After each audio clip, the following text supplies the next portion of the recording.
Kamali, taking you through some of the things people are talking about and some of the stuff they're sharing around the world. On Newsfeed today, war reporters join global and growing protests against the awarding of a Nobel Prize to a man who denied genocide in Bosnia.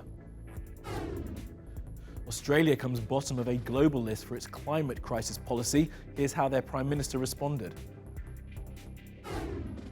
No, I completely reject that report. We don't accept that report. You don't accept the report? No, I don't.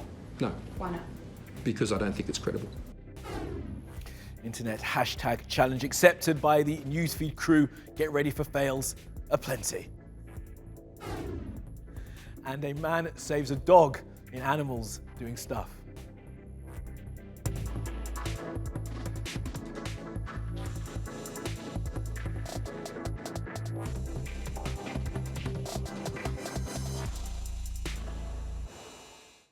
Top of our newsfeed, protests over a Nobel Prize. The awarding of the accolade to a man who denied the genocide in Bosnia has led to growing anger. Take a look at this.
Let's take a look at some of the other things that caught our eye on social media.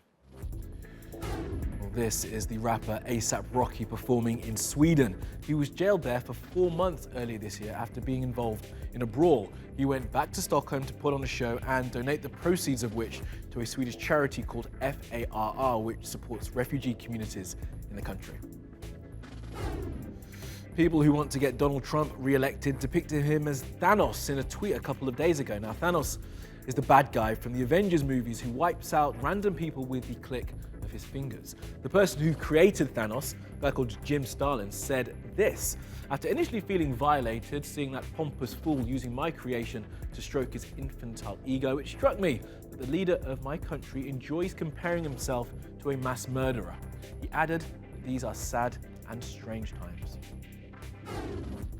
And talking of sad and strange times, a man who writes for the Mail magazine and is obsessed with Jennifer Lopez made the pilot of the flight he was on put out a request for people on board to watch the latest Jennifer Lopez film called Hustlers, about strippers. And the pilot agreed. Gentlemen, we do have a special request from one of our customers, Mr. Joseph Longo.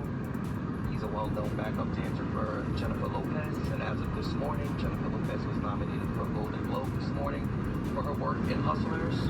Hustlers is one of our in-flight movie options. We greatly appreciate if you join us in supporting Ms. Lopez and watch Hustlers on our flight today. Thanks for your support, and we hope Jennifer wins that Oscar. Enjoy the rest of your flight.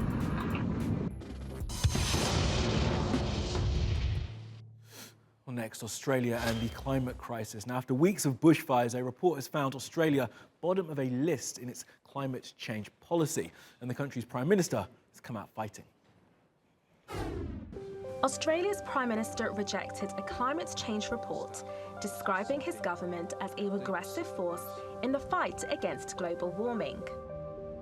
The 2020 Climate Change Performance Index analyses international climate action. It says Scott Morrison's government has continued to worsen performance at both national and international levels. At a press conference on Thursday, this was his response. No, I completely reject that report. We don't accept that report. You don't accept the report? No, I don't. No. Why not? Because I don't think it's credible. It's not credible? No. This comes in the wake of devastating bushfires, which several states have been affected by. And hundreds of thousands of hectares of land and properties have been destroyed, and several lives have been lost. Bushfires are not new to Australia, but scientists say these bushfires are without comparison. And officials in New South Wales and Queensland say they're struggling to control the blazes. The index report is a part of recent criticism facing Australia's Conservative-led government.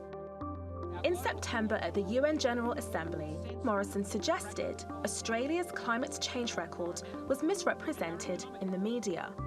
Australia's internal, though, and global critics on climate change willingly overlook or perhaps ignore our achievements, as the facts simply don't fit the narrative they wish to project about our contribution. While Morrison acknowledges now that climate change has been a major contributor to recent bushfires, others believe the country could do more. That includes thousands of protesters who took to the streets of Sydney on Wednesday, wearing face masks to protect themselves against smoke in the city brought on by the bushfires. We're in a city, a global city that's been shrouded in toxic smoke for weeks and weeks on end. We've come here wearing face masks so that the air of our towns and cities is safe to breathe. And we have a Premier who's missing in action and a Prime Minister who wants to do climate harm. I'd love them to put in policies that can help climate change. I'd love them to listen to scientists. The science is out there, and I feel like it's staring them in the face, and no one's listening, no one's doing anything, and it's time to make a change. And amid public anger and government denial, Australia continues to burn. Well, now to the United States, where a traditional nativity scene has been given a political revamp for 2019's Christmas season.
That's what's actually happening, and it's like it was brought out to the world and then nothing happened.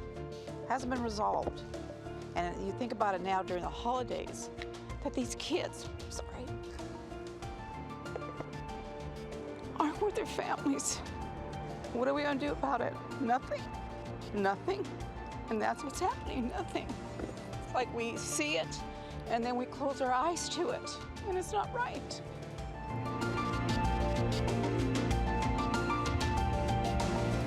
I think it's disgusting. I think it's political, and this is aimed at Trump. That's all this is about. Obama built these cages. Why would they display something like this for Christmas? Why aren't they teaching religion? Why are they involved in politics? If I were a member of this church, I'd drop out. I really would. It's very disgusting.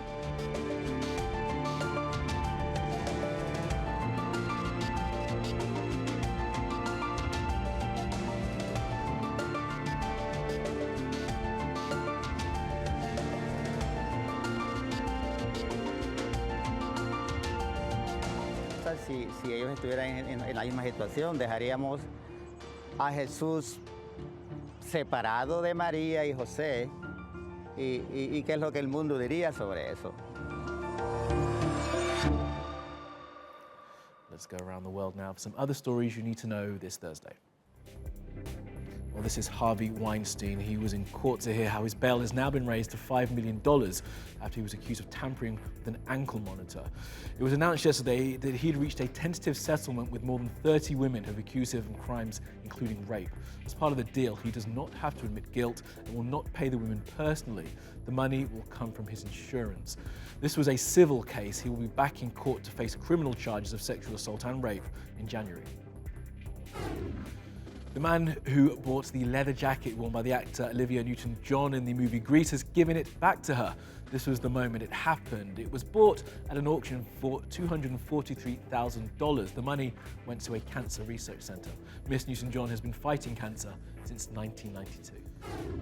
Now, if you're using an old phone or have not updated your operating system in a while, WhatsApp may stop working at the beginning of next year. That's because WhatsApp, which is owned by Facebook, say they're not going to create software which works on those old bricks anymore.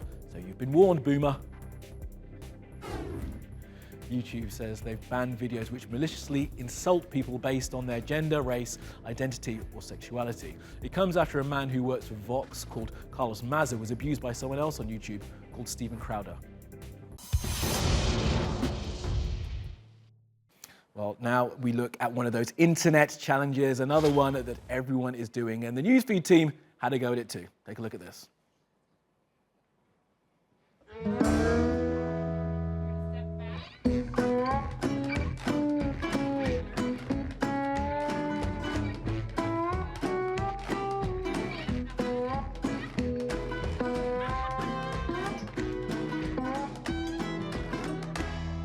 You can't do it!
He really wanted to pick up that chair.